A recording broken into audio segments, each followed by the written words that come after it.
Entrou, salve, bom dia, ao Bom vivo. dia, bom dia, galera. Eu estou aqui com o Alberto. A gente vai dar continuação à leitura do livro Alta Magia, Dogma e Ritual de Alta Magia, do Eliphas Levi. A gente está começando agora a terceira parte da leitura. E a gente ainda está, acho que nem no prólogo direito ainda do livro, né? Já deu para a gente conseguir discutir bastante coisa, bastante temas interessantes, ó. A, a parte anterior, a gente discutiu, começou a falar sobre dialética entre ciência e religião.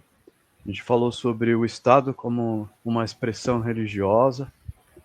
Falamos sobre o ditador como uma representação do anticristo. Falamos sobre civilização construída através do sacrifício a Exu. A gente falou também do Tikkun e os ciclos de nascimento e morte das civilizações. Aí no finalzinho, a gente chegou no tema do símbolo de Jesus Cristo, onde a gente falou sobre a união da humanidade, a unidade da humanidade, como um arquétipo simbolizado pelo Cristo. Agora a gente vai dar continuidade à leitura do texto, beleza? Eu Show vou de bola, começar a leitura. Pode ir? beleza, vai. Os homens tinham crucificado o Messias divino. O Messias humano foi abandonado à desgraça pela providência, porque no suplício de Jesus Cristo, acusado pelos padres, devia nascer um sacerdócio novo, e do martírio do imperador, traído pelos reis, devia nascer uma realeza nova, que é, com efeito, o Império de Napoleão. É uma síntese revolucionária, resumindo o direito de todos no de um só. É a liberdade justificada pelo poder e pela glória. É a autoridade provada por atos. É o despotismo da honra substituído pelo temor. Por isso, na tristeza da sua solidão, em Santa Helena, Napoleão, tendo a consciência do seu gênio e compreendendo que todo o futuro do mundo estava nele, teve tentações de desespero e não via outra alternativa para a Europa senão a de ser republicana ou cosaca antes de 50 anos. Só para fazer um adendo, é, imagine-se você na pele de Napoleão, né, como um ser humano, porém um ser humano com a autoridade que ele tinha naquela época, né?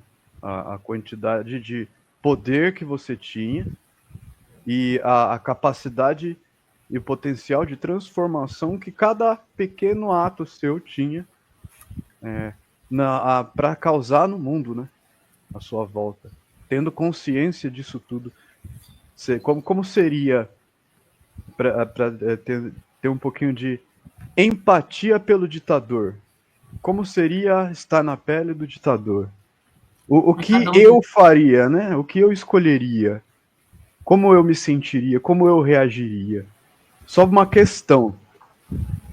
não, cada um de nós tem uma espécie de um ditador dentro de si, e eu acho que essa situação ela não é muito incomum, a não ser pela perspectiva histórica, no sentido da posição de Napoleão, né? Porque a gente, vez ou outra, se depara com questões dicotômicas e megalomaníacas desse tipo.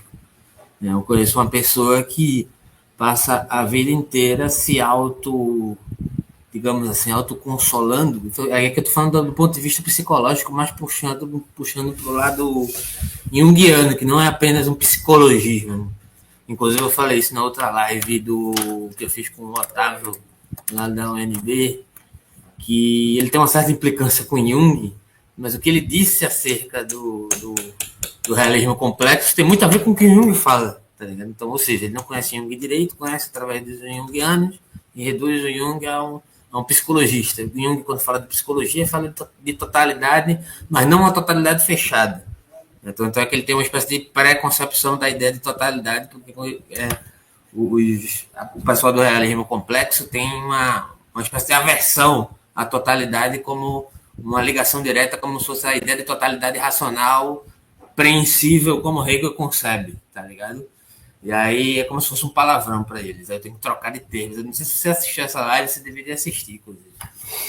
Aí quando eu falo totalidade, ele meio que. Não, eu não disse totalidade no momento nenhum, só que eu tô usando em outro sentido, tá ligado? Entendeu? Sim, Ele meio é que um se tabu, né? assusta. Porque é aquela história, a totalidade versus contingência, né? E nesse sentido, o Whitehead tem algumas falhas. Eu tentei explorar essas falhas ali. Inclusive, ele assumiu uma delas, porque ele usa o Whitehead muito para combater o Hegel, mas eu acho que não cola muito, não, pelo Whitehead ser um platonista que tenta, de alguma forma, atualizar o Platão, mas o Platão já estava antevendo certas coisas que o Hegel aprendeu, tá ligado? Acho que eu fui longe demais no raciocínio, mas assim, voltando para a questão dele, acho que a todo momento a gente se depara com esse tipo de megalomania, no sentido que poderia ser até uma megalomania, mesmo o Napoleão sendo Napoleão, né, de decidir o futuro da humanidade, né? Está nas minhas mãos. Será que está mesmo? Né? Será que isso é possível tomar essa decisão? Será que uma cabeça, um cérebro, uma, um ser humano é capaz de suportar isso, né, diariamente? Será que não passamos certos tipos de situações análogas do ponto de vista espiritual, do sentido amplo, psicológico, antropológico, antropomórfico? Tem outra palavra que eu ia dizer agora, só que eu me esqueci. Depois eu me lembro. Qual é o teu comentário sobre isso?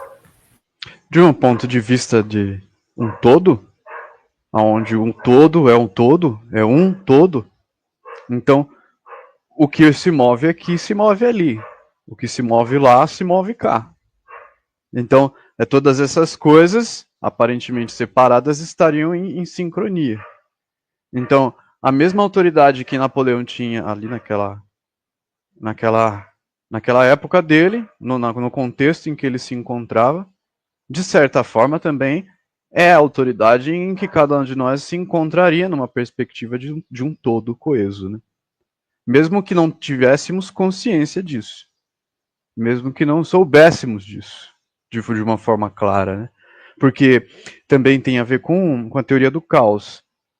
Um simples movimento pequeno, ele gera efeitos em cadeia. Esses efeitos em cadeia se propagam e se multiplicam conforme se expandem. E então, de certa forma, acaba afetando tudo, né? Acaba afetando todos. E que isso cada pequena ação de cada um de nós. Então, de certa forma, todos nós teríamos é, essa responsabilidade com a humanidade inteira. Não só com a humanidade inteira, mas com o cosmos inteiro. Tendo ou não clareza disso, né? Eu vou continuar a Perfeito. leitura. Minha linha de raciocínio segue bem por aí, só que de outra forma. Pode falar, Converge pode com falar. isso. Não tô falando, tá me ouvindo não? Tô ouvindo. Minha linha de raciocínio converge com isso aí, só que por outro caminho, como você falou. Né? Você Pode quer continuar. comentar sobre isso? Não, eu acho que complementou, na verdade, o que eu quis dizer. Certo. E agora só vou pedir para guardar um minutinho, que parece que tem alguém aqui no portão chamando. Beleza, vai lá.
Voltei.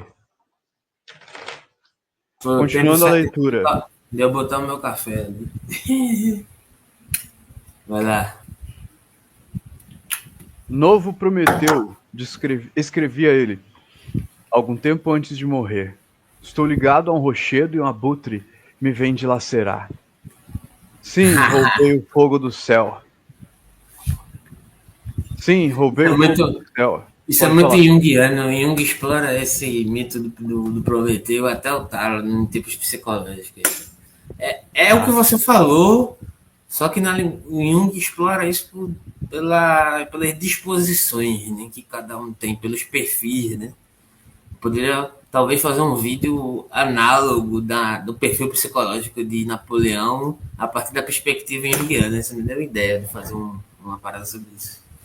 Muito interessante. Mas vai lá, segue aí, desculpa interromper. O Jung deve ver de uma perspectiva de temperamentos, né? Diferentes temperamentos Também, da coisa. também, também. Depois a gente vai ver isso. É um tipo de comprometimento ontológico que refere ao temperamento e várias posições da consciência e da inconsciência. Ou seja, tendências epistemológicas que surgem como recortes de organização de uma dada teoria do conhecimento a partir dessas concepções, que são variadas. Tá ligado? Sim. E o que é diferente de um psicologismo, obviamente.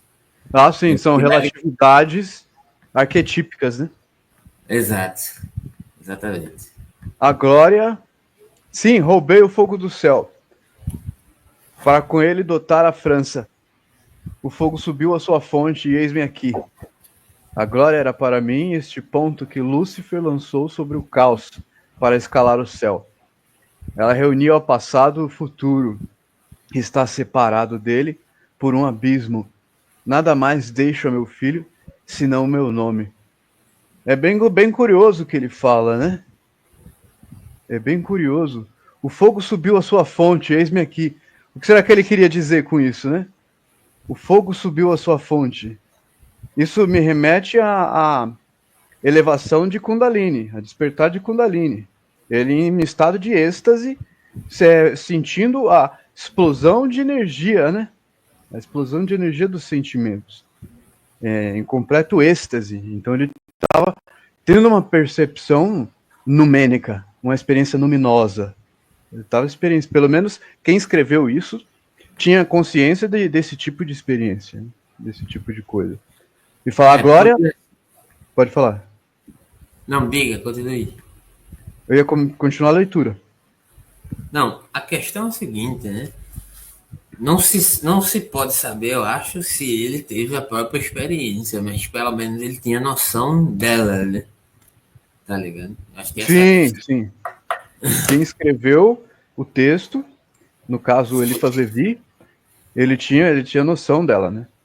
Apesar de que está entre aspas, né? Essa parte. Exato. Então essa parte, ela provavelmente foi dita por Napoleão em algum texto, né? Que ele escreveu. Exato, é isso. E aí ele fala também aqui, ó. Eu tava me referindo a Napoleão mesmo, porque eu tive Certo. essa impressão na leitura. Que aí ele fala aqui. Ele podia falar sobre algo que ele não conhecia, ou sobre algo que ele conhecia, né? Duas Me possibilidades. parece muito ligado à própria ideia do mito de Prometeu, né, que é a descoberta do fogo, do conhecimento, do homem que descobre o conhecimento, que acha que superou os deuses, né? Sim. E no final quebra a cara, porque esse conhecimento totalizador, enquanto totalidade, ele não existe, né? Tá ligado? Mas olha que interessante. Uma consciência aprende isso a todo momento, de maneira total, absoluta, onipresente, onisciente, tá ligado? Não tem como isso. Essa é a questão. Não totalmente, mas seria como se ele. Mas são momentos de inspiração que ocorrem. Fala. São momentos de inspiração que ocorrem, é como se fosse uma espécie de milésimo de segundo. Eu já estava falando isso com um psicólogo amigo meu, que tipo, é como se fosse uma náusea existencial. Né? Que você percebe a verdade, ela passa por você Momento Logo em seguida sabático. ela te abandona. Ela te É, abandona, tá ligado? seria um momento de duração zero, É por porém aí. infinito. Aham, E exatamente. aí o próprio mito de Prometeu fala sobre Prometeu você ter a capacidade de prever o futuro. Ele consegue ver além. Por isso que o nome dele é Prometeu, né? Que tem o significado tem a ver com prever o futuro. Aí na parte do Napoleão ele fala aqui, ó.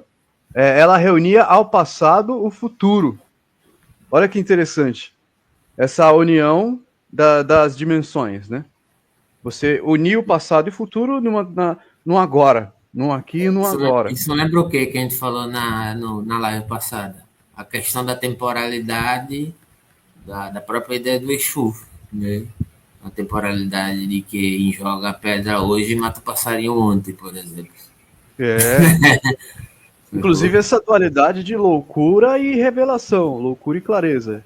O maluco beleza, sabe? Aham. Ou ele em um estado de êxtase, próximo à loucura, porém falando coisas com certa coerência. Uhum. Certa coerência de um ponto de vista simbólico, de um Do ponto ponto de de vista vista, alegórico, do ponto de vista, eu diria até mitológico, mas mitológico. a galera gosta de utilizar mitológico como se fosse uma espécie de depreciação, e é exatamente o contrário, tá ligado? É o mitológico que sustenta o epistemológico. Eu tenho essa opinião hoje em dia, tá ligado? Você pode discordar aí, mas é o mitológico que cria o concreto epistemológico enquanto realidade. Faz sentido, faz sentido. Porque se a gente vê a loucura de um ponto de vista de uma expressão instintiva, inconsciente, né, sem um crivo racional, ela é como uma expressão pura e que pode ser compreendida pela parte racional, pela É consciência, limitada. de uma forma simbólica, Aham. através de um Exato. símbolo. Porque como é Exato. uma expressão pura, está expressando uma verdade. Basta que se compreenda o movimento. Né? Que se Hum, compreenda a sincronicidade do movimento. Que ele tem uma certa lógica, apesar de não estar clara, não estar definida, sabe? Não estar esclarecida. tem uma lógica, mas ela não pode ser E formalizada, né? isso, ela não pode ser capturada, porque ela só tem Exato. lógica naquele momento, naquele contexto, naquela sincronia de causa e efeito. De Se tentar apreensão interpretar de uma intuitiva. outra forma, Aí matou a coisa. aí já vira loucura, entende? Fica totalmente. É Aí aquele você. momento que dura o infinito e quando passa já deixa de existir. Aí Tem matou a alguém coisa. falando aí no fundo? É a mãe do meu tio aqui, Fábio. Dona Graça. Pode continuar então a leitura? Pode. Nunca uma coisa tão grandiosa como essas poucas linhas saiu do pensamento humano. E todas as poesias inspiradas pelo destino estranho do imperador são bem pálidas e bem fracas em comparação com esta linha. Nada mais deixo ao meu filho, senão o meu nome, o legado, né? Seria talvez somente uma herança de glória que ele acreditava transmitir, ou antes, na intuição profética dos moribundos. Compreendia ele que o seu nome, inseparado do seu pensamento, continha em si só toda a sua fortuna com os destinos do mundo. Então o filho que ele se refere é como se fosse o próprio império, né, que ele lidera. Ele considera como um filho, o legado. Pretender que a humanidade se enganou nos seus movimentos, que ela se desencaminhou nas suas evoluções, é blasfemar a providência. E todavia, estes movimentos e essas evoluções, às vezes, parecem contraditórios, mas os paradoxos opostos se refutam uns pelos outros, e semelhantes às oscilações do pêndulo, que tendem sempre restringindo-se para o centro de gravidade. Os movimentos contrários são apenas aparentes, e as verdadeiras tendências da humanidade se acham sempre na linha reta do progresso. Assim, quando os abusos do poder produziam a revolta, o mundo, que não pode fixar-se na escravidão nem na anarquia, espera a instauração de um novo poder, que terá em conta a liberdade dos seus protestos e reinará por ela. Quer comentar essa parte? Não, eu ia perguntar se você quer, por exemplo, quando ele fala aqui. Essa parte do pêndulo me lembra muito Schopenhauer, mas o que eu queria colocar é essa questão aqui, ó, da providência que ele coloca aqui. Sabe tua opinião sobre isso? Porque eu acho bem discutível do ponto de vista de gerar questões, né? Pretender que a humanidade se enganou, eu acho que ele se refere a Napoleão aqui, ou a qualquer um que pense como ele, analogamente, dentro da situação que a gente Ou hipoteticamente qualquer outro colocou. ser humano. Então, o que a gente colocou aqui, nos seus movimentos, que ela se desencaminhou nas suas evoluções, é blasfemar a providência. Vez ou outra a gente se depara. Agora mesmo eu estava praguejando aqui que a humanidade é uma espécie de conjunto de imbecis, né, que eu gostaria de me isolar. Agora há pouco eu falei essa frase. Então, eu acho que isso que ele está falando evoca uma espécie de necessidade dessa contenção desse tipo de idiotia no sentido de uma coletivização. Será que é isso que ele está querendo dizer? Ou ele está provocando em que aspecto isso? Como é que Eu tu acho que tem a ver com o mal necessário em Leibniz. Então, Leibniz escreve explica sobre o mal necessário, né? Quando ele escreve sobre ideias inatas. Que ele fala que a realidade ela é como é porque ela é o que poderia ser. Ela é perfeita do jeito que é. Então, aquilo que a gente interpreta como mal, na verdade, se trata de uma providência divina com o propósito de trazer um bem maior. Isso na visão de Leibniz. Né? E eu acredito que tem a ver com essa experimento, essa dialética que ele fala do pêndulo, de conseguir enxergar, se observar além do bem e do mal, observar além da dialética de opostos e entender o mecanismo de causa e efeito que produz tanto um quanto o outro. Porque tem a ver também com sacrifício a Exu, por exemplo. Porque todo o bem que você deseja criar, produzir através de um desejo e de ações, você vai necessitar de uma força contrária e semelhante. Exato. Simétrica. Para que aquilo se torne real. Para que aquilo se torne possível e real. Né? E aí tem a ver com esse paradoxo de opostos, que pode ser refutado pelo devir em si mesmo. Porque ao mesmo tempo em que as coisas morrem, elas nascem. E é através da morte que a vida se alimenta, né? A gente observando isso de uma forma fria, a gente percebe essa realidade. Apesar de ser incômoda e ser como eu posso dizer, de ser torturante. Ser racionalmente dramático. Isso. Então é como se existisse o paraíso e o purgatório no mesmo lugar, da mesma forma, porém alternando-se em polos opostos, de uma forma cíclica, como verão e inverno. O pêndulo de Schopenhauer, entre a necessidade básica e o tédio de tudo possuir. Mais ou menos o que ele está querendo dizer é que a vida oscila entre essas duas questões e não há equilíbrio completo. Sempre vai haver uma espécie de descompensação, mas é necessário buscar. A questão é a busca, o caminho, não é o local que se chega, porque não se chega a lugar nenhum. O lugar já se está. Tá ligado? Sim. Já se faz presente. Exato. Exatamente. Não haveria um destino, assim como não haveria um origem. E em outras palavras, apesar de vocês não se entenderem nem fudendo, é o que o Ricardo diz, tá ligado? Provavelmente. A linguagem de vocês é totalmente antitética uma do outro. Vocês estão falando da mesma coisa de uma maneira completamente diferente, mas é a mesma coisa. Dá pra perceber isso nitidamente, velho. Tá ligado? Diferentes perspectivas, né? Exato. Diferentes e usos de linguagens diferentes. Tá então, tanto a minha sozinha, ela é errada, incorreta, imperfeita, quanto a dele sozinha. Porém, um terceiro observando ambas as oposições consegue identificar o que é coerente. Tem uma frase do Jung que eu vou fazer questão de ler aqui, porque tem a ver com isso. As palavras são ridículas, na verdade, no final das contas. Porque, veja só, vê o que Jung diz, nesse sentido aqui, tá?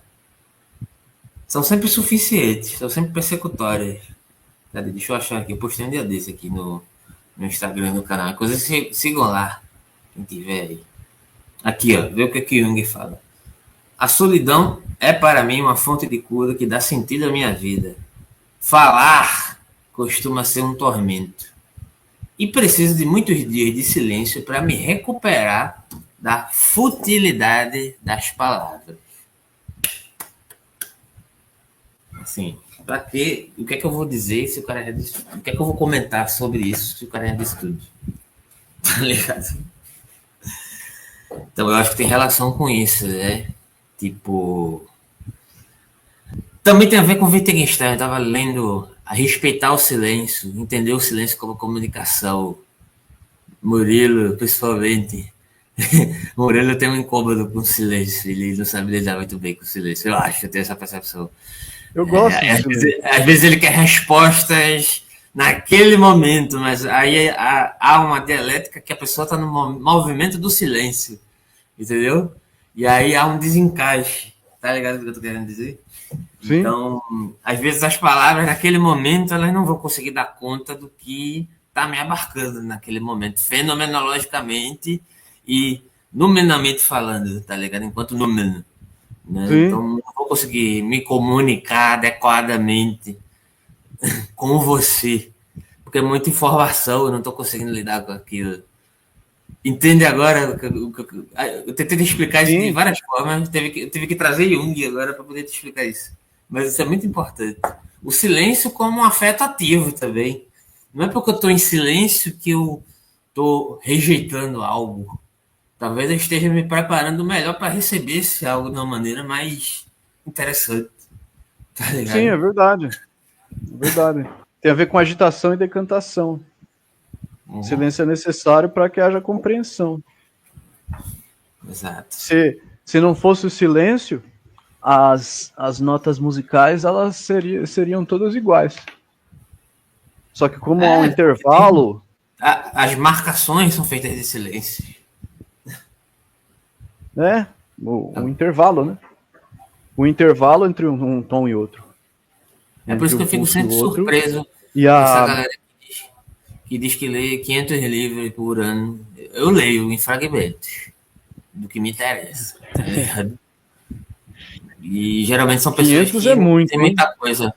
Não, eu tô dizendo assim, pessoa que diz que lê sei lá quantos livros por semana, tá ligado? Gente desse tipo. Que geralmente são as pessoas que não tem nada a dizer, tá ligado? Que falam sobre isso. Eu leio, mas eu leio rateando aquilo que me interessa no livro. Sacou? Olha o Eu tanto de sempre li assim. informação que a gente abstrai num trechinho, num textinho Uhum. pequeno, num pedacinho do Agora, texto, né? para fazer isso também tem que ter uma certa bagagem, não é? Tem que ter um. Tá ligado? Não é assim também. Isso leva tempo. Porque tem que ter um certo E repertório também também. tem que ter a interação com o outro. Uhum. Porque a leitura de um texto sozinho e com o Tá outro é meio diferente, picotando, porque é um objeto não sei se a que internet está sendo daqui. analisado, está sendo lido. E esse Alô. objeto que está sendo lido, ele é lido por mim de uma perspectiva. Então, o texto ele vai sendo lido por uma perspectiva, um campo de visão sobre o objeto muito maior. Então, é uma análise cartesiana, é uma racionalização do objeto Aí, pelos sujeitos. nesse E isso sentido. produz o quê? Uma comunicação entre o objeto e os sujeitos, tornando-os um. Então, nesse sentido, A Descartes é útil. racionalização do objeto, né? Sim, porque tendem a interpretar Descartes como uma ideia de segregação, de separação entre sujeito e objeto. Só que é Não, uma tem interpretação, a meu problemas. ver, Mas, imperfeita. não, tem, veja só, tem problemas, mas tem. Você pode fazer uso, e daí eu acho que a questão é essa. Qual o uso que você faz do Descartes? Sim, É o uso é uma adequado ou ferramenta. inadequado? Tá ligado? A ferramenta ela tem uma utilidade. Cada ferramenta tem sua utilidade. Eu não posso usar Por um prego exemplo, para tentar. para Eu escovar não os posso usar dedos, um por exemplo. martelo para serrar uma tábua, né? Não vai fazer Tipo, sentido, né? tem uma frase do Guattari que a galera acha que a galera da esquizoanálise é contra a psicanálise. Mas tem uma frase do Guattari que deixa isso claro. Eles não são contra Freud, eles são contra a utilização que fazem do Freud, dos freudianos. Né? Porque Sim, o Freud estava em busca de uma questão que, sim, ele foi teimoso em algumas questões, isso faz parte do pesquisador. O pesquisador tem que insistir em algumas questões que o incomodam. Isso vai levar ele em algum momento a um certo tipo de dogmatismo. Todo mundo já passou por isso alguma vez na vida e vai para continuar passando. Mas a questão é a escola que se cria em torno de um pensamento que talvez nem o cara aderisse no momento. Aquilo. Mas que fica claro no velho Freud que ele está tentando se desgarrar do antigo Freud de alguma forma. Se desgarrar de si. Né? É como se ele estivesse fazendo uma duplicação da consciência de si ali. É um livro eu muito tentando interessante, trocar de inclusive. pele, né? Exato. E eu estava comentando sobre tu, inclusive, na praia com o Ítalo no dia que eu fui no psiquiatra. A gente terminou indo parar na praia. Aí eu comentei sobre você e sobre a leitura que a gente fazia de Jung e como seria interessante, como eu percebi desde o começo, se a gente fizesse essa leitura a três. Porque você traz a bagagem do ocultismo que eu considero imanente, que o Jung tem e que a gente não tem essa leitura. A gente tem, ele aprendeu, ele tinha preconceito com o Jung, inclusive. Né? Ah, místico do caramba, não sei o quê. Mas ele utiliza hoje na clínica, inclusive, depois da leitura. Né? Aí eu tava comentando, seria muito interessante trazer o Moelho para fazer essa leitura, porque fecharia uma dialética mesmo. Né? Eu da perspectiva epistemológica, ele da perspectiva clínica e você da perspectiva, entre aspas, espiritual, ocultista e imanente. Porque seria sensacional. Eu estava comentando com isso ele na praia e ele falando justamente da experiência de fazer essas leituras durante 3 anos comigo sobre Hegel, sobre Jung, o quanto ele aprendeu muito mais do que em algumas aulas da universidade. Né? Enfim. E hoje em dia eu consigo abrir a fenomenologia do espírito e brincar com ela, sabe? Uma ferramenta que parece tão complexa, né? Uma linguagem tão ininteligível. Hoje eu brinco com a fenomenologia do espírito, eu saio fazendo malabarismo com ela, tá ligado? Por conta dessa interação que você acabou de falar. A linguagem desconhecida, ela é complexa porque não há uma coesão entre as ideias.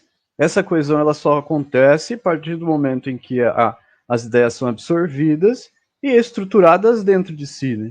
E aí a gente passa a compreender essa linguagem.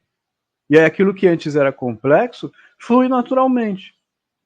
Porque vai ser decantado lá no subconsciente, vai surgir uma estrutura subconsciente e os conceitos eles vão remeter de forma analógica a um conjunto de ideias.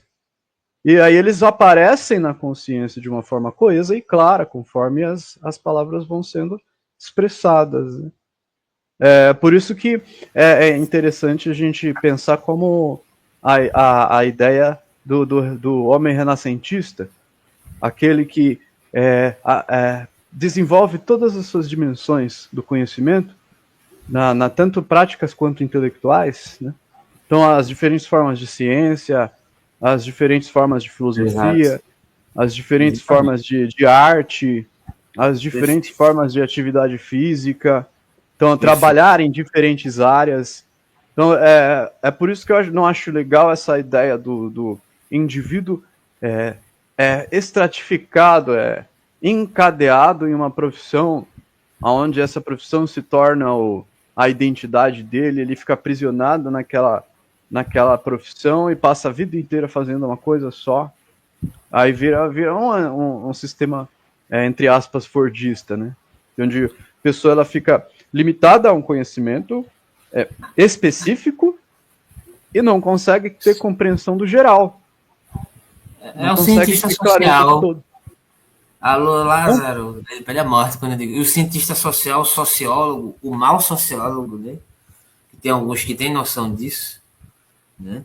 Ele faz isso, ele pega um conceito, e é bem weberiano isso, ele pega um conceito e tenta, digamos assim, encaixotar a sociedade dentro daquele conceito. né? Criar Com base no ponto de vista de um que fato eles têm. social. Exato. Metodológico. Isso. É a E é captura o da que impressão. É o que Jung tenta desnudar, que isso surge de tendências e como identificar essas tendências e como autocompreender as nossas próprias tendências na influência epistemológica para poder produzir movimento. Entendeu? É por isso que é importante essa interação com os outros, né? Mesmo que eles sejam idiotas. Porque o mundo, ele vai sempre ter esse espelhamento dual de coisas maravilhosas e coisas terríveis. E as infinitas graduações entre elas. Porém, é nessa relação, é nessa interação que a gente consegue receber os reflexos de nós mesmos. Porque a gente sente em primeira pessoa nossas reações. E ao sentir em primeira pessoa essas reações, a gente consegue experimentar nós mesmos. Né? A gente vai sentindo a nós mesmos em tempo real. E é assim que a gente vai enxergando as diferentes dimensões de nós mesmos. Interagindo com o mundo, interagindo com as pessoas, interagindo com os objetos. É uma unificação, né? Uma síntese. E nem tudo é agradável também, né? Não. Se exigir de um idiota que ele não seja um idiota é a mesma coisa de exigir que uma pedra não seja dura ou de que uma pedra tenha afeto por você. Então, aí o Ricardo tem razão, né? De aceitar a verdade. Exatamente. Agora você tá sacando qual é a vibe dele. Sim, eu não discordo dele. Só vocês que, sei lá, às vezes parece que é uma eu questão provoco, de mas eu não discordo dele. Mas enfim, é curioso. Vamos continuar a leitura? Vamos. Quer continuar? Onde parou? Acho que tá no. Eu subi aqui para comentar. Eu subi para comentar isso aqui. Onde aqui? Este poder novo para Celso, é? Isso. Este poder novo para Celso nulo faz conhecer nas admiráveis predições que pareceriam feitas imediatamente, se um grande número de páginas ainda não se referisse ao futuro. Não se esclarece mais o futuro do que se ressuscita o passado, mas considera-se sempre nele o que é duradouro. Isso é bem hegeliano. Ora, só é duradouro o que é fundado na própria natureza das coisas, na coisa mesma. Hegel fala sobre a coisa mesma. Nisso mesmo, o instinto dos povos se conforma com a lógica das ideias. Isso é bem estoicista também, de certa forma. E duas vezes o sufrágio universal colocado entre o obscurantismo e a anarquia adivinhou a conciliação da ordem com o progresso e nomeou Napoleão. O que é que tu tem a comentar sobre esse trecho aqui? Eu acho que tem uma densidade aqui. Eu acho que tem a ver com a tradição. A criação de tradições e o seu criação, mas a manutenção de uma tradição perpétua. Que ela se resume nisso que ele falou, de esclarecer o futuro ressuscitando o passado. Ou seja, eu agir no presente de uma forma considerando o passado como uma base, onde o que eu faço agora é uma continuação de uma construção de algo futuro, para oferecer sincronia nisso. Conseguir trazer coerência e significado.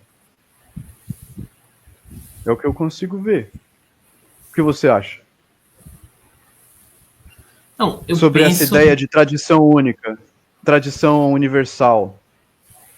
Eu penso um pouco, eu acho que, na verdade, essa questão da criação da tradição, ele está referenciando, porque eu tendo a ver essa questão pelo ponto de vista de como as tradições se prolongam e como elas historicamente definham entre anarquia e entre rigor dogmático, né? Algumas tradições demoram mais, como, por exemplo, o capitalismo é um tipo de tradição. Mas, Sim. assim, é previsto que essa tradição ela vai ter um esgotamento. Não se sabe se daqui a 50, 100, 200, a 300 anos. Mas ela precisa, Ela morre. inclusive, de um certo tipo de esgotamento para poder se retroalimentar. Mas até isso tem um limite, né? Então eu vejo no sentido de como se instituem tradições e como se destituem tradições. No sentido, inclusive, da minha tese. A minha tese tem a ver com isso. A minha tese da questão do Heidegger e do Nietzsche, né? Dos valores supremos, né? O Heidegger diz sobre o Nietzsche que o Nietzsche está investigando a perspectiva do Heidegger, tá? Porque para mim o Nietzsche diz muito mais do que isso, mas o Heidegger, para se colocar acima do Nietzsche, ele diz, tá, o Nietzsche está se perguntando por que surgem determinados valores e por que valores se instituem. Mas a minha questão não é essa. Por que isso acontece? Né? Por que se institui universalmente fundamentos, né? A partir desses valores? Né? Não basta me perguntar por que o valor dos valores. O Nietzsche não faz isso. Mas o Heidegger coloca isso na boca dele. E aí entra a discussão sobre a questão dos valores supremos. Por que surgem valores supremos, não só da consciência, mas para determinadas culturas, ou para determinadas situações, ou para determinados conglomerados? Tem uma parte da genealogia da moral que Nietzsche fala sobre isso. Eu apelidei esse trecho da genealogia da moral de genealogia dos deuses, né? Que quanto mais um ancestral se afasta, quanto mais forte for aquela comunidade, ele se divinifica, né? E, e, e aí eu vejo nesse sentido, né? E quanto essa tradição dura, qual é a possibilidade dessa simultaneidade da existência entre passado, presente e futuro? Entendeu? Eu acho que ele está falando nesse sentido, né? Da tradição enquanto simultaneidade, sacou? Eu. Aí tem a ver com Heráclito. A ideia de transformação. A ideia de metamorfose. Né? A instituição, a coagulação dogmática dos valores, ela é uma espécie de efeito, uma espécie de eco. Né? Mas a tradição em si, ela acontece em tempo real, no devir, na transformação. É uma espécie de perpetuação da metamorfose, de movimento contínuo, movimento eterno. Que a gente confunde com morrer e nascer, com, por exemplo, o nascimento do capitalismo e a sua morte. Mas que, na verdade... Uma totalidade fechada, né? Aí parece que a totalidade vira um palavrão. Mas não seria, na verdade, algo absoluto, um capitalismo absoluto. Se trata de um eco o fim da história, né? Mas devem ser, mas que eles também estão em transformação e estão se apagando também, ao mesmo tempo em que tiveram que nascer para que a gente se adaptasse a nós mesmos e à sociedade. Uhum. Só que, da mesma forma que isso surge assim como o inverno, de tempos difíceis, uma era de ferro, uma era de chumbo, ela também se transforma. Chega a primavera, o verão, aí vem a fertilidade novamente, né? Esse sistema totalmente já apodrecido, que tende a falecer, tende a morrer, vai se transformar em matéria-prima, vai se transformar em adubo para novas formas de existência. E como ele fala aqui, ressuscitar o passado, esclarecendo o futuro, significa que, de certa forma, sistemas que foram já estratificados no passado, bem antes do capitalismo, tendem a retornar no futuro. O capitalismo é só um exemplo, mas pode servir para qualquer coisa. Sim. Digamos assim. É uma visão macro daquilo que a gente estava falando do louco. Que a experiência luminosa do louco... É um processo divinatório que Deleuze e Guattari falam sobre isso também. Quando eles estão falando que o delírio, na verdade, é uma espécie de processo divinatório. Sim. Naquele momento, naquele contexto, ele tem uma sincronicidade. Ele tem um significado. Mas quando você se desloca daquele contexto, deixa de ter significado. Aí tem a ver com o que Aristóteles falou da eficiência dos diferentes tipos de governo. Então, tem uma outra questão também que o Jung coloca, eu fiz até vídeo sobre isso, Jung aplicado a vícios em substâncias. O Jung diz que alguns indivíduos, né, não vamos totalizar isso também, né, como uma espécie de fórmula mágica da descoberta do vício. Né? Mas o Jung diz que em alguns casos, em alguns pacientes que ele tratou que eram viciados em cocaína ou em qualquer outra coisa, eles estavam em busca desse processo divinatório, na verdade, no final das contas. Né? E não é uma busca desesperada, incessante, É uma agonizante, obsessão. inclusive. Exato. Aí a pessoa recai no vício, porque ela vai buscando através desse mecanismo, esse É processo um de êxtase, estado de êxtase onde tá ela ligado? contempla o absoluto. E aí Exato, ela, exatamente. É isso ela que se fala. apega àquela impressão e tenta repetir ela. Tenta Só que fica retornar. preso no formal do vício. Fica preso na técnica. Tem a ver Exato. com aquele do trabalhador que está isolado só na sua perspectiva, na sua No seu dimensão de departamento. conhecimento. Isso. Ele fica No limitado. E ele almoxerifado. não é um cientista. Ele, na verdade, é um técnico.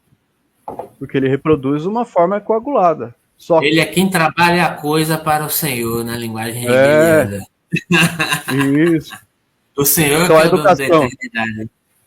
Por isso que nos últimos anos houve o crescimento do curso técnico e um Exatamente. deterioramento da Do educação ensino de comum, da educação filosofia. E do ensino de filosofia nem se fala, né? principalmente. Principalmente nas universidades.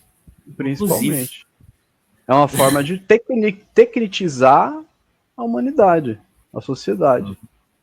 Transformar um monte de técnico. Torná-la controlável. Né? Sim. Administrável. Instrumentalizar, né? Principalmente dentro das universidades, eu vejo isso claramente. Inclusive na universidade na qual ainda, infelizmente, faço parte. Espero ano que vem me livrar desse agouro que é essa universidade. Pois é, cada movimento, cada contexto exige uma pele específica, né? Precisa vivenciar essa pele, mas ela também precisa ser trocada no momento certo. Não, tem pessoas que dá para ver isso visivelmente. A pessoa muda de personalidade de acordo com o contexto automaticamente. Você reconhece pessoas assim? Tipo, Sim. quando ela tá só com você, ela é de um jeito, quando ela tá com outra pessoa, ela é de outro jeito. Quando surge uma terceira pessoa, ela. São várias máscaras e peles ocorrendo ao mesmo tempo e se confundem, tá ligado? Sete véus. Eu, eu, É o eu, sete eu, pele. eu gosto. É o sete pele. É o sete pele. O sete pele foi ótimo. É verdade, a gente se transforma dependendo das relações. Foi ótimo. Não, é porque eu não consigo fazer muito isso. Eu sou. Às vezes sim, mas quando eu tô com uma coisa muito, digamos, preenchido daquilo, eu não consigo disfarçar. Tá ligado? Sim. Mas tem gente que tem mais habilidade para isso. É por isso que a gente sente aversão a certas pessoas, a certos ambientes, certos contextos. Porque a gente precisa trocar para uma pele que a gente não gosta, que a gente não entende, não vê sentido. Assusta, sabe? A gente não quer aquilo, é tipo um trauma. Agride. É como se fosse eu uma não agressão. Quero ser isso, sabe? Eu não sou isso, eu não quero ser isso. Não! Por favor, não! Bem interessante. É tipo isso, velho. Eu tava falando sobre isso ontem, inclusive. De uma ex-supervisora minha que me transformou numa coisa que eu abominava. Né? Queria que eu virasse um playboy. E eu detesto a ideia de playboy, tá ligado? Eu tenho uma abominação acerca disso. Aí eu me sentia, sei lá, num ser humano estranho quando eu tava vestindo aquela casca, tá ligado? Aí quando eu voltava a ser eu, me vestir como maloqueiro que eu sou, sempre fui, aí eu me sentia bem, tá ligado? Largado, calça larga, camisa lá embaixo, roupa nem aí, tá ligado? Cabelo raspado e dantes. É tipo você pegar o Roberto Justus, Você pegar o Roberto Justus e vestir ele de funkeiro, tá ligado? De Billabong. Botar uma berma de veludo nele. O Juliette, pá. Caramba, velho. Foi longe agora. Ia ficar bem bizarro. Tipo Não, isso. Esse distanciamento tem a ver com o ocultamento da verdade. Como nós, como perspectivas singulares, a gente tem a nossa fração da verdade. E se a gente veste uma pele que vai além dessa verdade, distorce, oculta, às vezes a gente faz isso intencionalmente para se esconder, mas também acontece da gente ter repúdio por isso, né? Às vezes a gente é obrigado a aprender a jogar o jogo, né? Tem que jogar o jogo, né? Senão a gente vai sucumbir de vez, né? A gente cria certos subterfúgios, né? Digamos assim, né? Porque se eu enfrentar o sistema de uma vez, quem vai se destruir sou eu. Sim. Né? Não tem como. A gente tem que comer pelas beiradas. Sacou? É os limites da física, né? Uhum. Se eu socar a parede vai socar de volta. Não vai dar uma de Empédocles. Achar que é Deus se jogar no cão. Pra quem não sabe, o Empédocles foi aquele que se jogou num vulcão, né? Ele falou que era Deus, e pra provar que era Deus, ele pulou dentro de um vulcão. Não, meu tio, esse bicho que tá aqui, inclusive na Paraíba, ele teve um rolê parecido com esse. Ele se jogar no penhasco e disse que tinha uma voz no ouvido dele dizendo que ele ia criar asa, que ele ia voar. Se joga, tipo, Empédocles, né? Inclusive um amigo meu que se enforcou pensava assim também. Ele pensava que ele era Deus e que ele era absoluto, que ele tinha poder absoluto. Cara, eu tava com medo disso quando eu tive um surto psicótico, de ter uma viagem dessa. Por isso que eu pedi socorro à galera, porque eu tava prestes a ter uma alucinação desse tipo. E eu tava sentindo isso. Tá ligado? Tipo, eu vou ter uma iluminação aterradora aqui e vou fazer qualquer coisa, tá ligado? É o paradoxo, né, que leva à destruição. Você Exato. Está convicto de que pode fazer algo impossível. Exatamente. Aí, ao tentar fazer esse algo impossível, vem a autodestruição, né? Perfeito. Continuar a leitura? Vamos continuar. Onde foi que paramos? A gente sempre deixa a live em média em 1 hora, né? Porque rende tanta coisa e eu acho que fica Começa nessa parte, não se esclarece mais. E tem sido bastante visualizado, inclusive, essas lives. Em comparação com a média do canal. Interessante. Eu nunca vi nenhum vídeo no YouTube. Eu nunca vi nenhum vídeo no YouTube fazendo um comentário bem aprofundado sobre esse livro. O máximo que eu vi foi uma leitura, um comentário. Não, é porque a gente tem, modesta parte, a gente tem repertório, né, para explorar o texto. Não é só o texto pelo texto, tem um contexto, pré-texto, pós-texto e o texto. Né? E aí a gente consegue fazer esse movimento, né? Além de tentar entender o texto. Não é Eu vejo ele fazer semelhante ao Nietzsche nesse sentido. De um escritor que é um visionário, que vão demorar muito tempo para as pessoas conseguirem compreender o que ele estava expressando ali, né? Porque tem muito a ver com a inspiração da intuição. Então, nem eles mesmos, enquanto escreviam, tinham total clareza do que eles estavam escrevendo. Né? Eles iam simplesmente... fala isso no livro vermelho. O livro vermelho, um dia a gente vai ler. Sim. Mas ele fala isso, que estava escrevendo intuitivamente ali, como se estivesse tipo, psicografando a parada. Isso. O Nietzsche fala, quer dizer, dizem que o Nietzsche falava isso. O Jung, se não me engano, fala isso no seminário sobre Zaratustra, que parece que o Jung conheceu alguns contemporâneos do Nietzsche. Ele chegou a conversar com alguns contemporâneos do Nietzsche, e que o Nietzsche Tinha ideias e na época que inclusive que ele não conseguia escrever porque ele estava muito doente, ele pedia para escrever, para alguém escrever para ele na máquina e aquele tem que ser registrado naquele momento, tá ligado? Sim, é a inspiração artística. Tem a ver com a arte da coisa, né? E o interessante é que é uma expressão artística da filosofia. Então pode ver que é a simbiose entre as disciplinas, né? Tipo, dar Ah, aula, eu não sei se dar aula para você é assim, mas dar aula para mim é como se você entrar num transe. sim, sim. Tipo, já Não não é sou sempre eu que mais ali. não é Já sempre não que sou sai eu. uma aula do jeito que eu Não, não, gostaria que saísse. não, nem sempre, mas tá ligado que tem aquela aula que você não pertence mais a você. Você Sim, só tá fluindo. Você não sente nem é mais a seu corpo, simbiose. É a tá ligado? simbiose. Sincronicidade tem a ver com a inspiração. Você está sendo inspirado, você está entendendo parcialmente essa inspiração e você se permite expressar aquilo. Tem tudo a ver com o sentimento. A união dos dois lados, que o Eliphas fala sobre a união da ciência Complementaridade em Jung. complementariedade.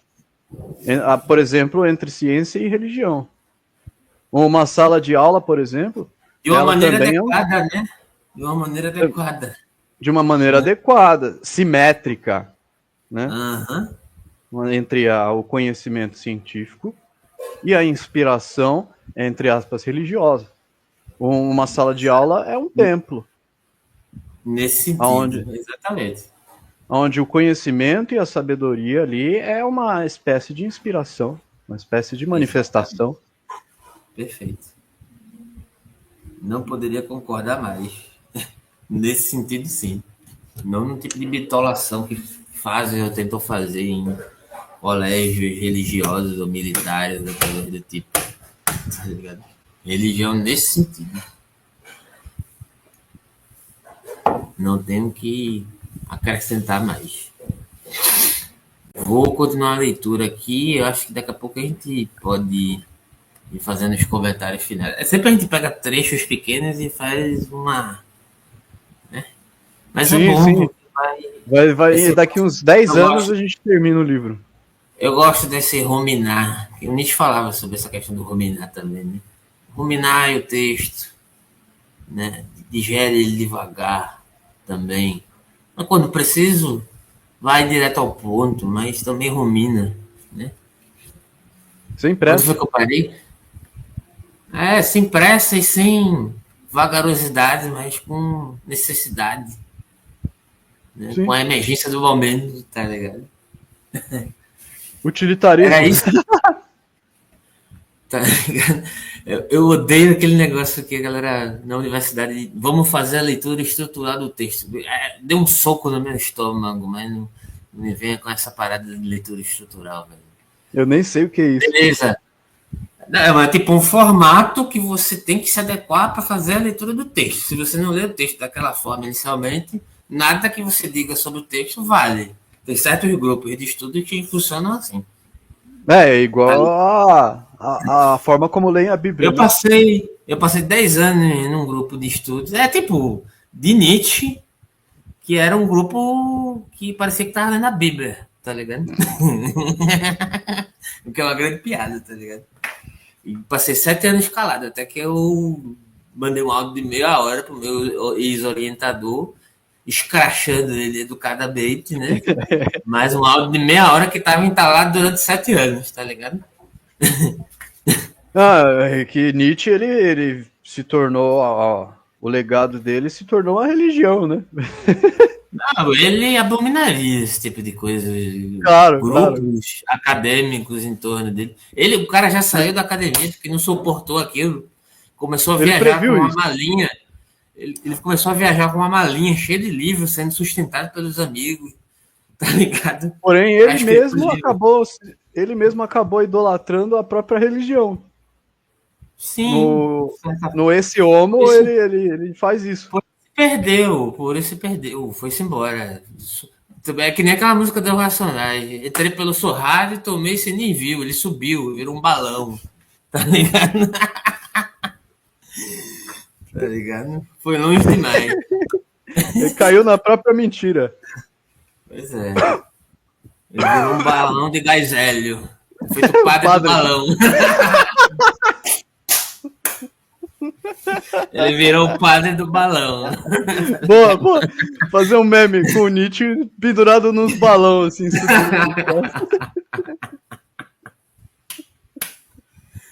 Cara, pronto. Subiu, Dia, subiu. pronto, Foi levado aos céus. Quando a pessoa tá numa psicose extrema, a pessoa tá naquele nível de virar o padre do balão, velho. É. No limite de virar. Quando você estiver no limite de virar o padre do balão, ajuda. Help me. Pede pra alguém segurar seu pé. Por isso que é bom o fantasma de vez em quando. Pra puxar o pé, entendeu? Exato. Pra dar um susto, né? É. Dá um espanto. Pesar um pouco. É o espírito de gravidade. Porra, essa foi. Essa eu vou fazer, esse meme eu vou fazer. Na moral. Paramos onde? Eu vou tentar ler pelo menos mais um parágrafo aqui. Aí a gente encerra aqui. Beleza. Ficou bem. Eu parei aonde?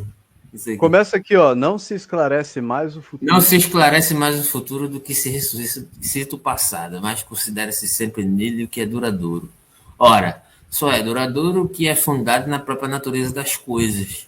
Nisso mesmo, o instinto dos povos se conforma com a lógica das ideias e duas vezes o sufrágio universal colocado entre o obscurantismo e a anarquia.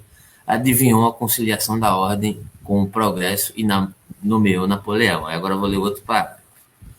Disseram que o próprio imperador não pudera conciliar a liberdade e a ordem. É um paradoxo. Né? E que, para fundar o seu poder, teve de interdizer aos franceses o uso dos seus direitos. O que ele quer dizer com interdizer aqui? Né? Disseram que nos fizeram esquecer a liberdade à força de glória e não compreenderam que caiu numa contradição evidente, foi o que eu disse. Porque sua glória é a nossa, se éramos somente seus escravos. É a dialética do senhor e do servo em Hegel, isso aqui. Né? E foi o que você falou do trabalhador que acha que é o dono da empresa porque supostamente ele ganha um chocolatinho no final do dia, ou porque ele tem uma certa liberdade que outros funcionários não têm, ou porque o patrão dele manda nele que nem um filho da puta, só que carinhosamente, tá ligado? Ah, chama ele é tão ele de chefe de setor. Chama ele de amor, mas ele tá mandando em tudo do mesmo jeito, tá ligado? Só que ele é malandro, ele é mais malandro do que tu. Tá é o encantamento. Exato. Feitiço. Deixa eu só terminar o parágrafo aqui, que aí a gente faz o comentário final, encerrando tudo. Esta palavra glória terá o mesmo significado para homens que não sejam livres. Consentíamos na sua disciplina e ele nos levava à vitória. O ascendente do seu gênio era o nervo do seu poder e não permitia ninguém contradizê-lo. Estava completamente no seu direito porque tinha razão. Abre aspas. O Estado sou eu. Pô, velho, tu tinha que ter participado da live sobre o Estado, porque teria enriquecido pra caramba, mas você... Sei lá, você não sei, o Ricardo não cabe no mesmo... Na eu não tava caixinha, inspirado. Na moral, porque tinha tudo a ver com isso aqui, pô. O Estado sou eu, tinha dito Luís XVII, resumindo assim, numa só palavra, todo o espírito das instituições monárquicas. O povo soberano sou eu, podia dizer o imperador, resumindo por sua vez toda a força republicana, e é evidente que quanto mais seu chefe tinha autoridade, tanto mais o povo francês era livre. Comentários aí agora. Eu me lembrei de tanta coisa agora, velho. E ao mesmo tempo fugiu. Vai comentando. Me remete ao Walking Dead. Também. Eu achava do Walking Dead no começo extremamente filosófico, saca? O The Walking Dead é tipo a sociedade dos cracudos, cara. Tipo, tá ligado? Na moral. E os diferentes estados, né? Os diferentes grupos de sobreviventes. Exato. Exatamente. É a rua. Tipo, tem o Rick lá, né? O protagonista. Tem o Shane. Eu gosto das primeiras 3 temporadas. Que tem o Rick e o Shane, que são Antítese, né? Uma é Aí tem antítese do outro. uma parte que eles estão tão fodidos, estão numa desgraça tão grande que o Rick pega e manda praticamente todo mundo tomar no cu e fala: agora não é mais uma democracia. Isso aqui não é mais uma democracia, tipo, uma coisa assim, né? Ele meio Então que ele tenta. supra-assume. Isso é depois ou isso é antes ou depois que o Shane morre? Eu acho que é depois. Ele meio que Depois assim, supra-assume o Shane, né? inclusive é efeito da morte do Shame, eu acho. Ele supra-assume o Shane. Ele Isso, supra-assume. ele incorpora, né? Um livro bom que eu recomendo é o livro sobre o governador. A temporada sobre o governador não é tão interessante quanto o livro, velho. Vale a pena ler o livro sobre o governador. Eu andava, quando a minha mãe faleceu, eu andava com aquele livro para cima e para baixo. É extremamente interessante aquela coleção de livros do The Walking Dead. É o Agora, paradoxo do ditador. O ele ditador ele tem supra-assumiu o os dois Shane. lados. Cara, isso dá um vídeo, cara. Tem os dois lados. E isso vai se manifestar no contexto dependendo de como os corpos se organizam. Pode se manifestar em duas pessoas, em dois grupos, às vezes em uma pessoa só, em um grupo só, manifestando esses dois lados. Vai Lembrou depender das também ações. Aqueles e Heitor. É. Guerra de Troia, né? Aham. A O questão caos. do herói externalista e da honra pessoal, né, em jogo. O que é mais importante para um grego, né? É sua glória, a sua vida privada. Obviamente que para um recorte que o Nietzsche faz, para o grego está acima da sua própria vida, a sua honra, a sua glória pública, né? É isso que está em jogo ali, né? Se dispor ao risco, como diz Hegel, né? Se colocar a risco. Isso Aí está vem. associado à ideia de trabalho, inclusive, que é o que a gente vai discutir na próxima live sobre o livro do Ricardo, Trabalho e Economia. Aí que o bicho vai pegar. Se Aí você vem a quiser dúvida do participar, pêndulo. Pode ser, se eu que é, tiver, o que se é eu tiver no trabalho, né? ritmo. E pronto, eu me lembrei de uma coisa que eu queria dizer. Eu vi uma pessoa criticando o Marx porque o Marx estava falando de uma fantasmagoria dizendo que o Marx estava sendo abstracionista. Não, o Marx estava constatando isso, tá ligado? Aí a galera tende a interpretar errado isso. Por quê? Porque ignorou o Hegel, tá ligado? Entendeu? Não quer dizer que isso não quer dizer que o Hegel seja perfeito, não. Muito pelo contrário, o Hegel merece muitas críticas e eu tenho várias aí. Mas quando depois eu vou te mandar o trechinho. Eu meio que salvei isso no Twitter. Uma pessoa criticando. É uma má leitura isso, né? Quando dizer que o Marx, quando fala de fantasmagoria, ele está sendo uma espécie de misticista bobo, ingênuo. Tá ligado? Não. É praticamente isso que a pessoa diz. Depois eu te mando o print, mas assim, claramente equivocada a leitura, porque falta dialética ali na veia. Tá ligado? Da mesma forma quando dizem que ele só fala de materialismo. Ele só fala. Também é a mesma coisa. Forma... Exato. A mesma coisa que os marxistas Tacanha, feito o João Emanuel e o João Carvalho. É, o Ian Neves. Materialismo, e não sabe o que é materialismo. O Ian Neves insiste na ideia de que a materialismo Não, histórico dialético. Ian Neves nem gente é, pô. Na moral. Ele insiste na ideia de que o materialismo histórico dialético visa interpretar o mundo como ele é, e não como ele deveria ser. Só que se fosse só isso, não seria dialética. Pois é. Para mim, para ser uma dialética, é eu preciso formalismo. do como ele é e de como ele deve ser. Isso é um Senão, formalismo e isso é um espontaneísmo. O Fanon fala sobre isso, cara, nos Condenados da Terra. Ele diz que leu Fanon, se leu, não entendeu nada. Não tem maturidade intelectual para isso. Tá a matéria, limito ao que ele é, isso vira um looping. Mais do mesmo, repetição, inércia. Não, na realidade, essa galera são comunicadores malabaristas. É isso que essa galera é. Só. Sim. São bons, muito bons, inclusive. Bons em iludir quem não tem olhos para enxergar. São oradores muito bons. É só isso. Eles precisam de um corpo bota ele na mesa comigo e contigo, para eles serem Então, distorçados. lembra do que a gente estava falando? Quando a gente interage com pessoas diferentes, a gente age de forma diferente. Exato. Dependendo do círculo em que eles estiverem, a influência vai ser outra. Eles vão fazer um discurso diferente. Tem uma live que eu não sei se eu já te mandei, que é entre o Glaucio Gonzalez e o tal do Miorim, que dizem que é anarcocapitalista. Foda-se essa porra de anarcocapitalismo, que essa porra não existe. E foda-se qual seja a viagem do cara. Mas o cara é extremamente versado em filosofia. O Glaucio vai para o embate achando que vai ficar grandão para cima do cara. Só que o cara é extremamente habilidoso em filosofia. E ele recai em várias armadilhas sem perceber, que ele acha que tá abalando, só que não tá.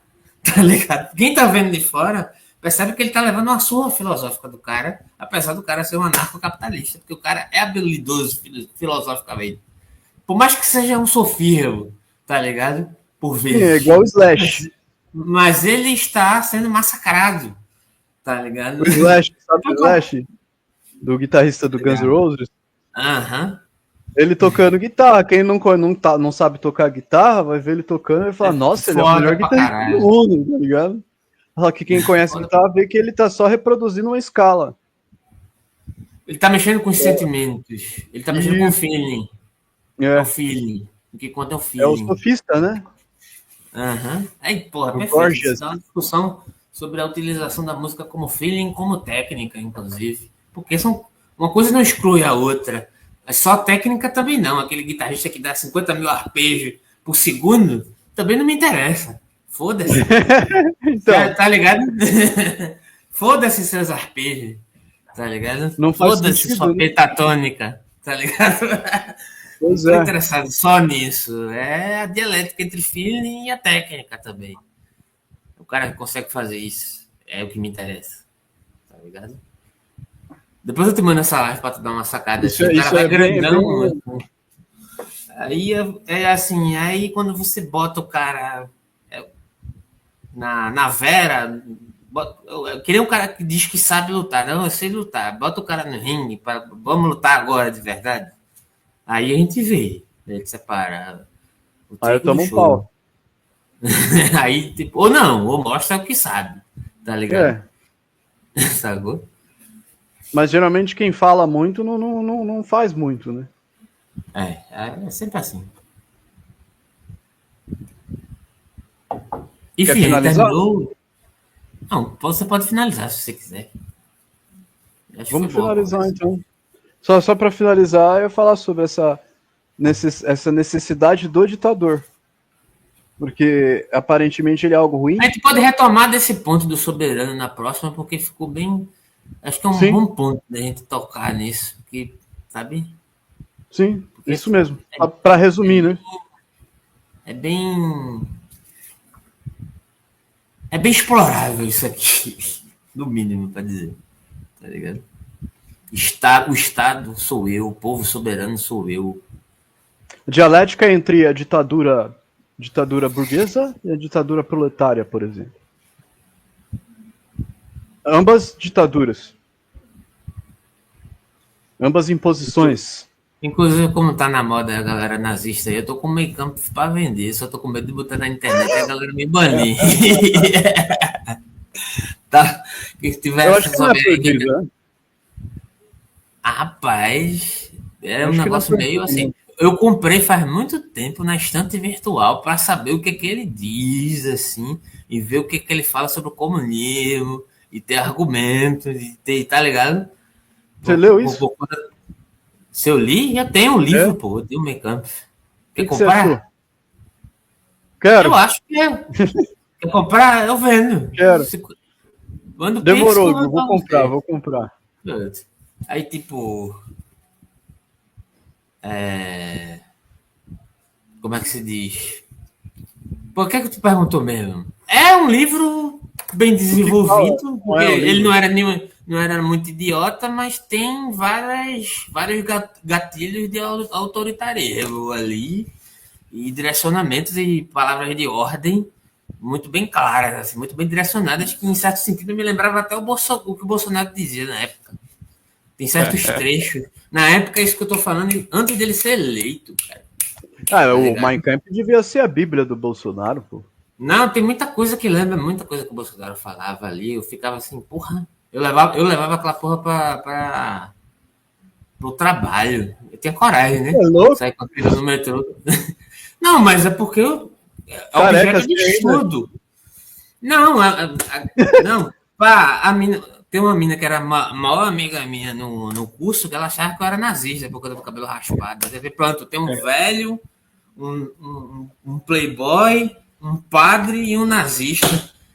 E uma sapatão que era ela, tá ligado? Pronto, tá completo. Só que, tipo. Mas eu lia como objeto de estudos, assim. O cara me fala merda, é porque tá comunicando. Pra estudar, mano. Você tem que estudar tudo. Sim, Vou falar sem saber o que é que tem ali dentro. Tá ligado? tem que estudar. Inclusive, eu recomendo a leitura das bulas papais, a leitura das obras da igreja. É por isso Tem que essa muita galera coisa aí. que vale a pena a gente conhecer, não concordar, saca? Não precisa Exato. aceitar, mas Exatamente. Tu acha que tu gosta conhecer. de Heidegger? Eu comecei a estudar Heidegger por raiva de Heidegger, pô. A galera acha, você é Heideggeriano. Não, Heideggeriano é o meu ovo esquerdo. Tá ligado? Tá ligado? Não tem essa. Mas enfim, eu mando o livro. A gente volta no tema do ditador. 70 conto eu mando com frete e tudo. Embaladinho. Demorou, demorou. Mês que vem eu te pago. Beleza. Vamos É encerrar isso. então? Vamos. Se inscrevam aí nos canais. Apesar que eu só tô conseguindo transmitir aí. Ajuda aí nós aí como é que se diz? A interar o StreamYard aí. Tá faltando, acho que quase R$ 90 pra gente interar, pra poder pagar a mensalidade, pra poder fazer transmissões simultâneas. E por enquanto só estou conseguindo transmitir no Gap Filosófico, para transmitir também no canal do Murilo, no Instagram e outros canais, no Correio Política TV. Se inscrevam aí no canal, falta 50 pessoas para atingir a marca de 5 mil inscritos. Se inscreva no canal do Murilo, Filho Hidalgo, e acompanhe as redes e entre aí nos links dos grupos aí da comunidade Gapfil, que também tem um grupo sobre o ocultismo do Murilo, que tem muita coisa interessante.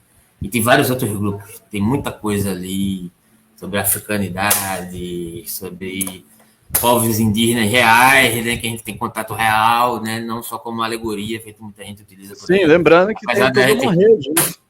Gapfill não é a gente só Gapfill, trabalha, são vários grupos.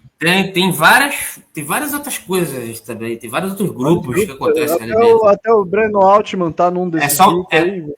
então, é só um mecanismo de comunicação também, né, de Sim, mais uma maré, tá uma ligado? corrente.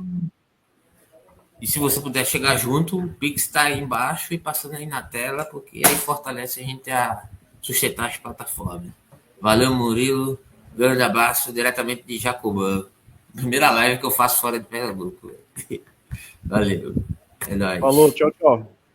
Falou.